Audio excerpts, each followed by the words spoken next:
Niall, thanks for coming to DC Lottery Live and the CBS DC Green Room. I appreciate you being here. I love this town. I know you've been running around like everywhere. Yeah. So. Last night was out in the town.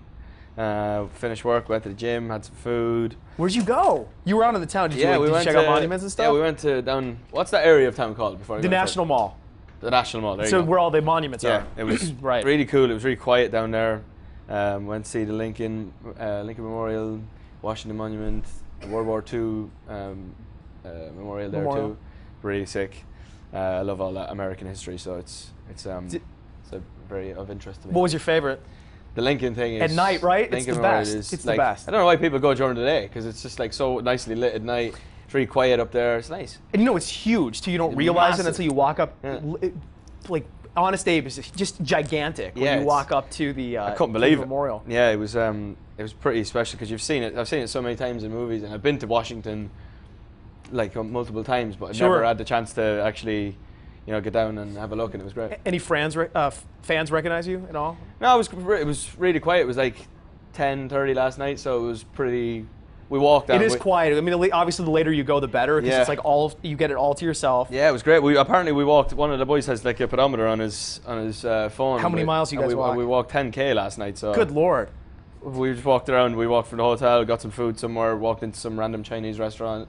I was going to ask you, where did you go to dinner? No, we haven't got a clue. Like we just seen some guys walking. So you guys kept it real then. That's cool. That's what we do anyway on Weekends in DC. There you go. Exactly. Yeah. I see you in driver's caps a lot, although you're not wearing one today. I want one like yours. Where do you get it? There's a company that I go on. It's called Stetson, and they do the nicest ones. But I do struggle to find some good ones. So. I love it, man. I love that look on you. I think that's such a great look. I see it all the time, but I don't know where to get that cap. It's very Irish. It is Irish. I'm not wearing one today. I was going to wear one, and I thought I've been wearing them so much that I'm going to go free today. I mean, great hair. You're good, but I like the driver's cap. It's a good look on you too. What's your favorite instrument to play? I mean, you've taught yourself how to play instruments too, right? As opposed to getting formal training. Yeah, well, I've never actually had a guitar lesson. I've taught myself off YouTube and stuff like that. Like I'm not the greatest guitar player. I have enough to get me by on stage and in what I do, writing wise and stuff. Sure. And and I've been trying to teach myself. I've just got a piano in my new place, and I'm just trying to teach myself a little bit there. And and I can. You can drum a little bit. I can get around on the drums, but nothing to the point where it's like, oh wow, he's really good. I regret quitting the piano. I played for 10 years, and then I gave up on it. But I wish I hadn't. I wish I had learned earlier. I'm not gonna lie. Yeah, but there's still time. It's easier when you're a kid. You can learn it faster. Exactly, yeah. Where do you write music? Do you have a specific place you go to write music? Is there like a vacation spot? Is there a getaways or a cottage?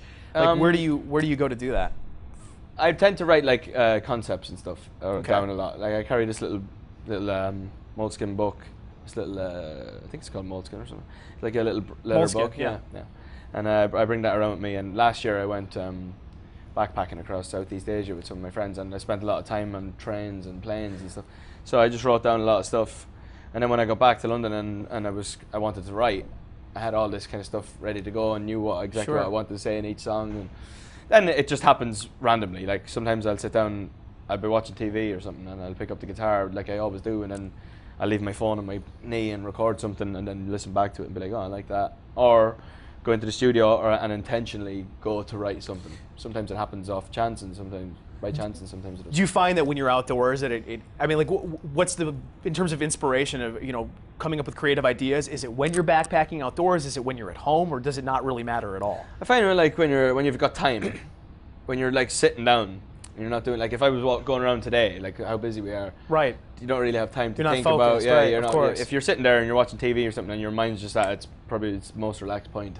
Yeah. You can just be like, where your creative energy comes through. Yeah. Right. What's your idea of a guy's night out? I mean, I know you said you were in DC and you were walking around, you hit up the monuments, you got random Chinese food. Your idea of a guy's night out, what does that include? Well, at the moment I'm going to the gym, not drinking, kind of just keeping it clean. I try to do the same. Because I'm too busy at the minute to be, having beers at the end of every day and stuff. But a good night out is just like, in Ireland we love a good like a Sunday session, we call it. Yeah, what does that include? What is the Sunday session? Go out Sunday lunchtime, have some food, and then drink about 10 pints of Guinness. But not anymore though. You stayed away from the alcohol. I found out, I did a little bit of a lifestyle change too. I decided to stop drinking a lot. Yeah.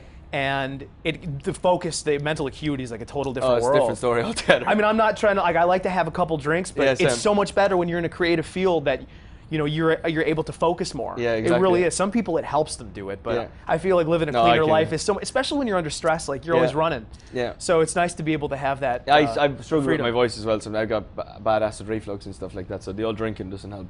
Yeah. So I tried to cut that out for that reason, really. Are you getting good sleep? I mean, Yeah, I know that well, you're I doing got your 5 promo hours right last now. night because I was walking around Washington all night, to be honest. Well, I'm glad that you enjoyed it, man. I mean, Yeah, I this is had a our great home, time. so it's great to have you here. That's great. It's awesome. I'm glad I got to do it because as I said, I've been here so many times and I never got the chance to have a proper look around. So Well, I'm I glad got that you to- did. Well, yeah. welcome to DC. Thank you Yeah. for being here. Thanks, bud. A serious question, and I asked listeners and your fans to tweet to us, and Gabriella from Fairfax is 17 years old, and she said, quote, "After what happened in Manchester, I feel nervous going to concerts. What words of encouragement can you give me so I don't feel scared?"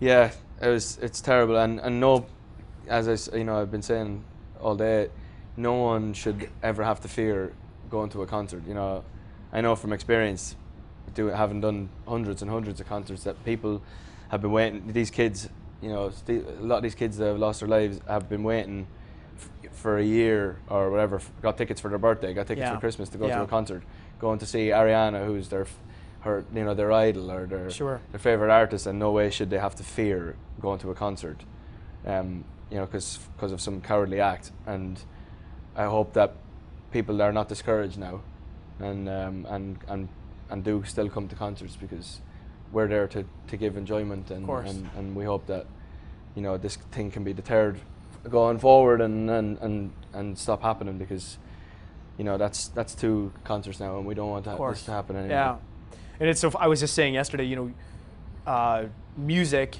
is a universal language Exactly. that literally, as cliche as it sounds, the is, reality is it brings an entire world together. Exactly. That is the universal language that we communicate off of, and then, you know, a concert should be a place where you're at ease and enjoying Yeah. an art. Yeah. And it's shameful that we should feel anxious to go. Yeah, and right So- up until that point, that was the best night of everyone's, you know, of course, their lives, of some course. of those guys' lives, Yes. until the lights came up and that started firing off. But no one should ever fear going to a concert, and I hope that when I do concerts, people come and still come and watch, because I don't want anyone to be discouraged from this stuff, because then we're just showing that we're scared of them. Yeah. Niall, Thanks, thank bud. you so much. Thanks for Thank you, coming. appreciate it. Appreciate it. Niall Horan, DC Lottery Live.